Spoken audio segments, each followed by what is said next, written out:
Oke, selamat berjumpa kembali di Klinik Ukom ATLM. Kali ini kita akan membahas soal-soal kompetensi sitohistoteknologi yang kiranya akan muncul di soal prediksi Ukom ATLM. Selamat menyaksikan.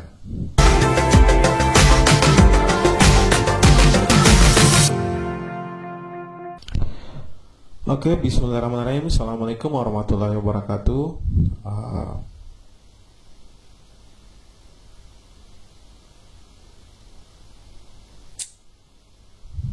Soal nomor 1. Seorang ATLM telah menerima sampel untuk dilakukan pemeriksaan histologi. ATLM melakukan fiksasi, kemudian merendamnya pada asam asetat 8%. Jaringan apakah yang diberikan perlakuan seperti kasus tersebut? A. Kista, B. Tumor, C. Tulang, D. Mioma, E. Payudara. Nah, jika dilihat soal ini, keywordnya adalah asam asetat. Asam asetat ini berfungsi untuk menghilangkan atau mengurangi efek dari kalsium. Nah, kalsium itu kebanyakan berada pada tulang, sehingga tahap ini biasanya dilakukan untuk sampel-sampel dengan jaringan tulang, ya, C. Nah, yang kedua, seorang ATLM telah menerima sampel untuk dilakukan pemeriksaan histologi. ATLM melakukan fiksasi, kemudian merendamnya pada asam asetat 8%. Pertanyaannya, apakah fungsi dari perlakuan tersebut? Ya, soalnya sama, vignette-nya sama, hanya saja pertanyaannya berbeda, ya. Dehidrasi, dekalsifikasi, deproteinisasi, defosforilisasi, atau demineralisasi. Ya, tadi sudah dijelaskan bahwa ini untuk menghilangkan efek dari kalsium, sehingga jaringan tulang itu tidak begitu keras sehingga mudah untuk diprosesing. Ya, makanya disebut dengan B, dekalsifikasi.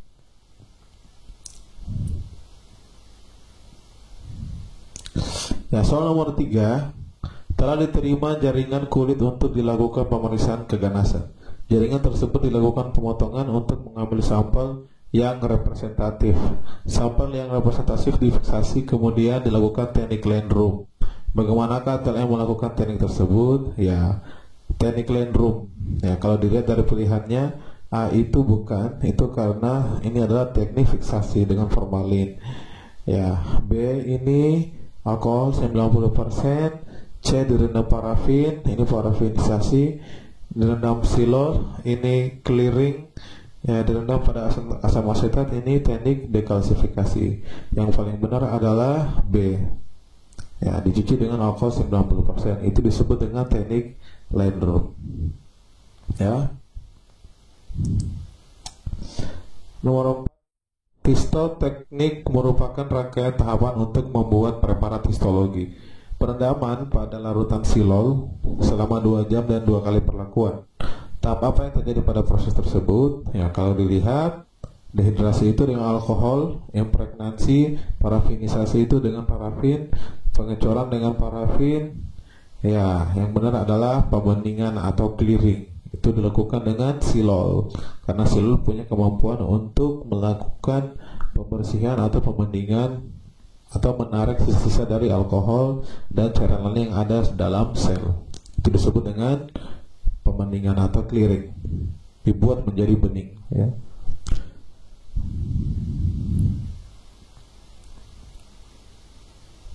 Nomor 5, gambarnya seperti ini.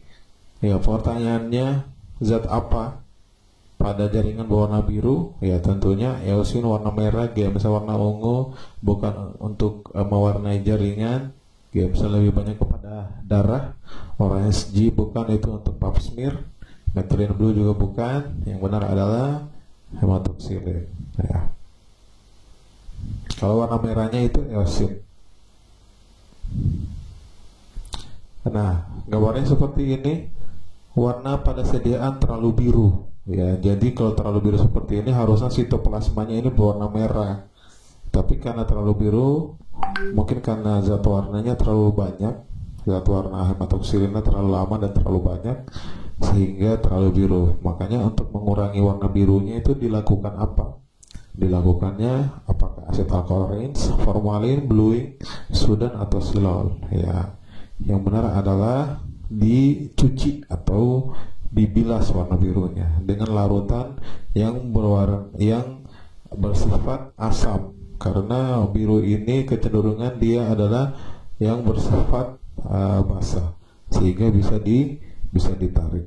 Ya, maka menggunakan asid alkohol rinse, ya, pembilas rinse asid. Ya.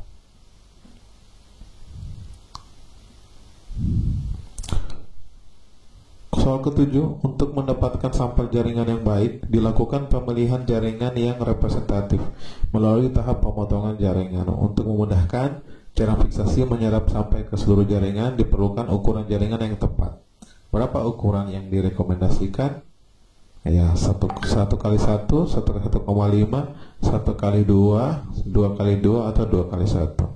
Yang paling direkomendasikan adalah 1x1.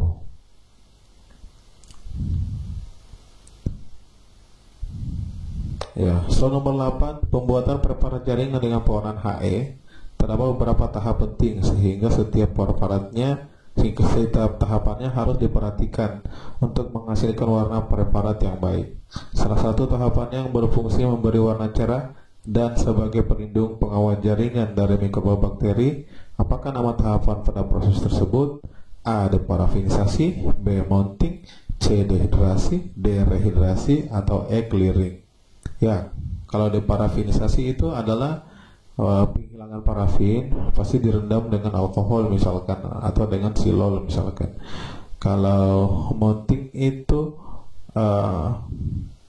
menggunakan balsam Kanada, ya, atau larutan mounting untuk merekatkan ditutup dengan kaca objek. Dehidrasi itu penghilangan hidrat biasa dengan alkohol, begitu pun rehidrasi kalau clearing dengan silol. Jadi yang paling benar adalah B, mounting.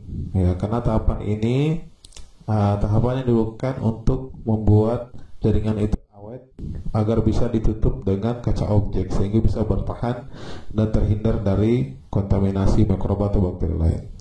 Dan juga larutan balsam Kanada ini atau mounting ini itu juga bersifat menyerap cahaya sehingga bisa memberikan kesan warna agak cerah, sehingga pada saat pengamatan di mikroskop tampilan jaringan atau selnya itu bisa lebih terang.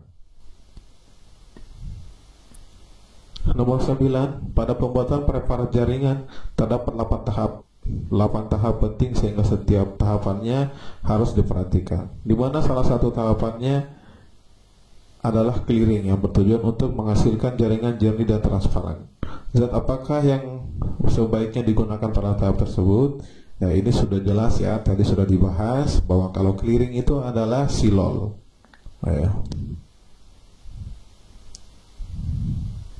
Ya, nomor 10, pada pemeriksaan sitohistoteknologi pewarnaan hematoksilin eosin terdapat beberapa tahap penting sehingga setiap tahapannya harus diperhatikan untuk menghasilkan warna preparat yang baik. Salah satu tahapannya adalah embending. Apakah tujuan dari tahapan tersebut? A. Memasukkan air ke dalam jaringan. B. Memberi warna merah pada sitoplasma sel. C. Menghilangkan atau melarutkan parafin yang terdapat pada jaringan. D. Mengurangi warna biru pada inti dan menghilangkan warna biru pada sitoplasma. E. Mengisi jaringan dengan parafin sebagai pengikat agar tetap memiliki bentuk dan struktur yang sama seperti hidup. Ya, kalau A itu masukkan air ke dalam jaringan itu bukan. Memberi warna merah pada sitoplasma itu pewarnaan. Menghilangkan atau melarutkan parafin yang terdapat pada jaringan itu bukan. Ini lebih ke deparafinisasi. Mengurangi warna biru, ya ini tepat tadi rinse. Menghilangkan warna biru, ya ini tadi rinse ya. Kemudian mengisi jaringan. Nah, ini yang paling tepat, mengisi jaringan dengan parafin sebagai pengikat agar tetap memiliki bentuk dan struktur yang sama seperti hidup. Ya, jadi dengan embending itu kita memasukkan parafin di dalam sel yang tadi sudah dilakukan dehidrasi, kemudian clearing, ya kemudian impregnansi, kemudian dilakukan embedding memasukkan parafin sehingga selnya itu menjadi kaku dan bisa untuk dilakukan mikrotomisasi. Ya, oke, demikian pembahasan soal UKOM, prediksi soal UKOM kali ini. Hari ini untuk part kali ini 10 soal. Nantikan part selanjutnya dengan jenis soal yang berbeda lagi. Terima kasih. Assalamualaikum warahmatullahi wabarakatuh.